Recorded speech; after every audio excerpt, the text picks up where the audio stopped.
Assalamualaikum warahmatullahi wabarakatuh. Jumpa lagi dengan saya. Semoga kita semua selalu dijaga kesehatannya oleh Allah Subhanahu wa taala. Amin amin ya robbal alamin. Guys, mulai saat ini berusahalah untuk jadi dirimu sendiri, jadi diri kita sendiri. Jangan berusaha minta tolong ke sana kemari, Pak ini. Setelah ini ternyata mengeluarkan uang. Setelah mengeluarkan uang ternyata hanya dikasih yang namanya raja, itu raja, dikasih isolasi hitam, dikasih plastik hitam, dilaban, habis itu dikasih minyak wangian, sudah ini disimpan katanya gitu. Berhenti, jangan melakukan hal seperti itu. Udah, dampaknya pasti jelek. Apalagi sudah bayar ngeluarin uang, lebih baik uang buat keluarga kita, buat anak kita. Jangan diberikan pada orang-orang yang seperti itu. Belum lagi nanti dampaknya tentang amalan itu raja itu, bisa-bisa bawa jin jelek. Nah nanti jin jelek nanti dampaknya ke kita juga. Barangkali perjanjian atau apa, nanti dampak jelek. Berhenti sampai di situ. Oke? Kita bahas suwung. Assalamualaikum warahmatullahi wabarakatuh. Jumpa lagi dengan channel Alex Suryadi iki wae. Tempatnya ngaji bareng, ngaji tentang syariat, tentang tarekat, tentang hakikat, tentang makrifat, serta ada tentang filosofi dan filsafat hidup, serta kearifan lokal, yaitu kearifan kolbu. Monggo kita saksikan bersama-sama. Ayo kita alon-alon belajar menemukan jati diri kita, yaitu dengan cara apa? Berkolwat. Kalau kalian sudah melaksanakan dzikir sir, baik itu la ilaha illallah, la ilaha illallah, la ilaha illallah, Allah, Allah, Allah, dan mungkin hu Allah, hu Allah, hu Allah, monggo silakan. Selain dari bibir, dari jasmani, dzikirlah dari kolbu, dari hati. Caranya bagaimana dari hati? Lidah ditaruh di atas langit-langit. Setelah itu dzikirlah. Dzikir sir sampean bukan dzikir jasad, tapi dzikir ruh. Laksanakan itu. Apabila kalian sudah terbiasa, maka lanjutkan dzikir sirul asrar. Dzikir sirul asrar, dzikir yang bagaimana? Dzikir sirul asrar, dzikir yang berkepanjangan, yang tidak pernah putus, tidak pernah berhenti. Yaitu kalau menurut saya Iqra. Dzikir sirul asrar menurut saya Iqra. Jadi gini, apapun, baik itu benda hidup atau benda mati, apapun, Allah berperan di situ untuk membuatnya, untuk menciptakan, untuk membikinnya. Itu adalah makhluk. Contoh ini. Nih. Itu dinding ya, dinding. Itu dinding ya, dinding. Contoh, mengikrai suatu benda, dinding. Itu benda apa makhluk? Oke. Kalau menurut ajaran syariat itu adalah benda. Tapi kalau ajaran hati kolbu, ajaran ma'rifatullah itu adalah makhluk. Bagaimana kok bisa disebut makhluk? Begini. Batu bata dari tanah liat. Ya, tanah ciptaannya siapa? Allah. Diambillah tanah liat itu, dicetak sama Mas Firman. Apakah Mas Firman itu bisa mencetak kalau enggak dikasih kekuatan oleh Allah Subhanahu wa taala? Tentunya tidak bisa, ya kan?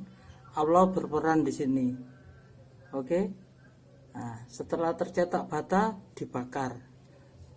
Dibakarlah cetakan tanah liat tadi yang sudah kotak, dibakar sama Bu Siti. Apakah Bu Siti bisa membakar kalau tanpa ada kekuatan dari Allah Subhanahu wa taala? Tentunya tidak bisa. Nah, Allah berperan lagi dalam pembakaran itu, bakar tanah liat. Oke, sudah jadi batu bata, dijual sama pembikinnya tadi. Dia menggunakan jasa marketing yang namanya Pak Effendi. Supaya apa? Dibeli orang. Apakah Pak Effendi bisa menjualnya kalau tanpa ada kekuatan dari Allah? Tentunya tidak bisa. Maka Allah juga berperan di situ. Setelah terjual, dibeli sama Pak Ahmad untuk bangun rumah, yaitu sebuah tembok ini. Bangun rumah. Apakah untuk mendirikan batu bata ini, tukangnya kalau tidak ada kekuatan dari Allah Subhanahu wa taala bisa membangun? Tentunya tidak bisa. Ya, alhamdulillahirabbil alamin bahwa Allah berperan dalam dinding ini. Jadi apapun kalau Allah berperan di situ, itu adalah makhluk. Ini yang saya namakan mengikroi suatu. Jadi ini merupakan yang mengikroi sesuatu. Seperti itu. Apabila kau sudah terbiasa dikir sirul asrar, dan ikroi sesuatu, ikro sesuatu makhluk, maka dengan kurunnya waktu, insya Allah kau akan disayang sama siapa? Kalau enggak sama Allah, akan disayang sama Allah. Lama kelamaan di bumi ini hanyalah Allah yang kuasa, hanyalah Allah yang memberi pergerakan, hanyalah Allah yang memberi mukjizat, hanya Allah. Pokoknya hanya Allah. Manusia enggak ada apa-apanya. Sesungguhnya manusia enggak kuat apa-apa. Kalau enggak ada la haula wala quwata illa billah. Seperti itu. Dan selain itu, kalau menurut Mbak Yai Yusuf, santri-santri yang tidak bisa melaksanakannya adalah gabungan antara jasmani dan rohani. Ini sulit ini. Kalau kita bisa belajar, oh mantap, hebat ini. Gabungan antara jasmani dan rohani. Maksudnya gini, gabungan antara kalau selama ini jasmani kan syariat, rohani saya katakan ma'rifat. Jasmani dan rohani digabung, syariat sama ma'rifat, gabungan jos. Contoh, kalau kalian mau makan, ini contoh satu saja. Kalau kalian mau makan, kan syariatnya baca di mulut, disasap, baca Allahumma barik lana bima razaqtana wa qina adzabannar. Benar? Tapi di saat itu bersamaan rohmu, kolbumu, bacalah di dalam hatimu bersamaan dengan Allahumma barik lana bima rojaktana wa qina adzabannar. Baca rumu dengan apa? Rasa syukur. Syukur, alhamdulillah ya Allah, makanan ini mudah-mudahan makanan ini bisa untuk kesehatan rohani dan jasmaniku. Tapi dalam hati, dalam batin, dalam ruh, lakukan itu. Jadi ngonek antara jasad dan rohani, jasmani dan rohani ngonek. Semua hal kalau kalian bisa melakukan, wah jos. Juga termasuk dalam hal sholat.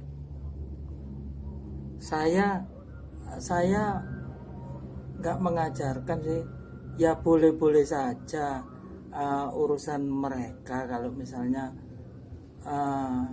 marifat kelas tinggi, sholatnya hanya di dalam hati dan tidak terputus, bolehlah, enggak apa-apa, itu juga benar.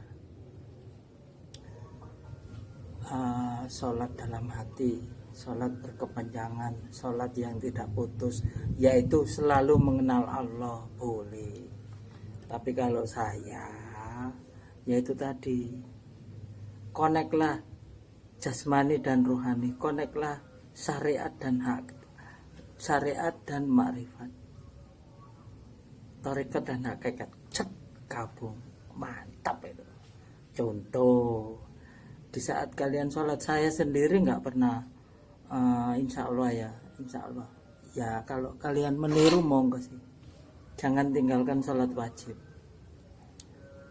Tapi sholat wajib kan memang wajib, hukumnya wajib itu apa sih? Kalau ditinggalkan berdosa, iya kan? Kalau dilaksanakan itu berpahala, gitu.